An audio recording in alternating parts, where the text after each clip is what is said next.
Hi friends, ഞാൻ baby Mathew. എല്ലാവർക്കും Mathews terrace ഫാമിലേക്ക് സുസ്വാഗതം. ഇന്നത്തെ എൻ്റെ വീഡിയോ ചെറുകിഴങ്ങിനെ പറ്റിയാണ്. വീഡിയോയിലേക്ക് കിടക്കുന്നതിന് മുമ്പ് നിങ്ങൾ ഇതുവരെ എനിക്ക് തന്ന പ്രോത്സാഹനത്തിനും ഉപദേശങ്ങൾക്കും നിർദ്ദേശങ്ങൾക്കും എൻ്റെ എല്ലാ മാന്യ സബ്സ്ക്രൈബേഴ്സിനും ഹൃദയത്തിൻ്റെ ഭാഷയിൽ ഞാൻ നന്ദി അറിയിക്കുന്നു. കിഴങ്ങുവർഗത്തിൽപ്പെട്ട ഒരെണ്ണമാണ് ചെറുകിഴങ്ങ്. ഇതിൽ പ്രധാനമായും ചെറുകിഴങ്ങും വലിയ കിഴങ്ങുമുണ്ട്. ഇത് ചെറുകിഴങ്ങാണ്. ഇതിന്റെ ഇല കണ്ടാൽ തോന്നും വെറ്റിലയുടെ ഇല പോലെ തോന്നും. പക്ഷെ ഇത് വെറ്റില അല്ല കേട്ടോ, ചെറുകിഴങ്ങിന്റെ ഇലയാണ്. ഇന്നിത് കേരളത്തിൽ നാമാവിശേഷമായിക്കൊണ്ടിരിക്കുകയാണ്. വളരെ വർഷങ്ങൾ മുമ്പ് കേരളത്തിലെ ഗ്രാമപ്രദേശങ്ങളിൽ കൃഷിക്കാർ ഇത് കൃഷി ചെയ്യുമായിരുന്നു. ഇതിന്റെ കിഴങ്ങ് പാകം ചെയ്ത് നമുക്ക് കഴിക്കുവാൻ സാധിക്കും. കപ്പ പുഴുങ്ങുന്ന പോലെ പുഴുക്കായിട്ടും വേവിച്ചും അതുപോലെ തന്നെ സാമ്പാറിലും അവിയലിലും ഒക്കെ ഇട്ട് നമ്മൾ ഇത് കഴിക്കുവാറുണ്ട്. അതുപോലെ തന്നെ ഇതുകൊണ്ട് ധാരാളം ഗുണങ്ങളുണ്ട്. നമ്മുടെ ഹൃദയത്തിന്റെ വളർച്ചയ്ക്കും പ്രവർത്തനത്തിനും, അതുപോലെ നമ്മുടെ കിഡ്നിയുടെ പ്രവർത്തനത്തിനും, അതുപോലെ തന്നെ നമ്മുടെ ബ്രെയിനും തലമുടിയുടെ വളർച്ചയ്ക്കും ഇത് വളരെയധികം ഗുണം ചെയ്യുന്നുണ്ട്.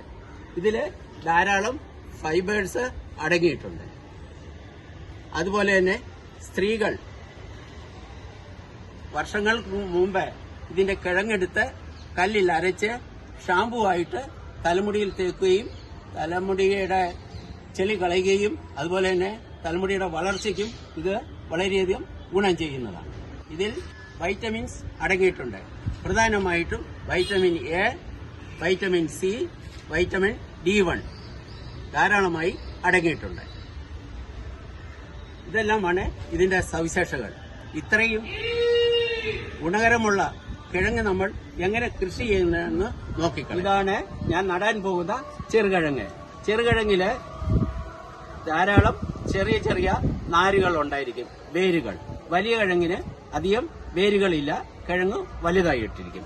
ഇനി ഇത് പ്രത്യേകം തയ്യാറാക്കിയ ഗ്രോ ബാഗിലെ സാധാരണ മണ്ണില് ഞാനിത് കൃത്യം നടുഭാഗത്ത് നടന്നു, സ്വല്പ സൈഡില് പ്രസ് ചെയ്യുന്നു.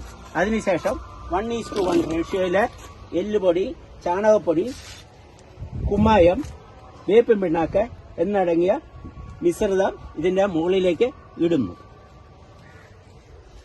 നല്ലവണ്ണം കവർ ചെയ്തതിനു ശേഷം വീണ്ടും ഒന്ന് പ്രസ് ചെയ്യുക. ഏപ്രിൽ മെയ് മാസങ്ങളിലാണ് ഇത് നടുന്നത്. പ്രസ് ചെയ്തതിനു ശേഷം ഇതിന്റെ മുകളിൽ അല്പം കരികിലായി ഇടുന്നു. അപ്പം മൂടിക്കിടക്കും, തറച്ചിലുണ്ടാകുകയില്ല. മഴ പെയ്യുമ്പോൾ ഇത് കിളുത്തുകൊണ്ടിരിക്കും. അങ്ങനെ ഇതുപോലെ കിളുത്തുകൊണ്ടിരിക്കും. കിളുത്ത് വലുതായി വളർന്ന് പന്തലിച്ച് ഡിസംബർ ആകുമ്പോഴത്തേക്കും കംപ്ലീറ്റ് പടന്നു കിടക്കും. അവസാനം ഇതിന്റെ ഇല പഴുത്ത് ഉണങ്ങി കഴിയുമ്പോൾ നമ്മളിത് കട്ട് ചെയ്യുന്നു. ഡിസംബർ മുതൽ ഫെബ്രുവരി മാസം വരെയാണ് ഇതിന്റെ വിളവെടുപ്പ് കാലം. ഇത് ഉണങ്ങിക്കഴിയുമ്പോൾ കട്ട് ചെയ്തതിനു ശേഷം ഇതിന്റെ കിഴങ്ങ് എടുക്കുന്നു. ഒരു ചുവട്ടിൽ തന്നെ ധാരാളം കിഴങ്ങുകൾ നമുക്ക് ലഭിക്കുന്നതാണ്.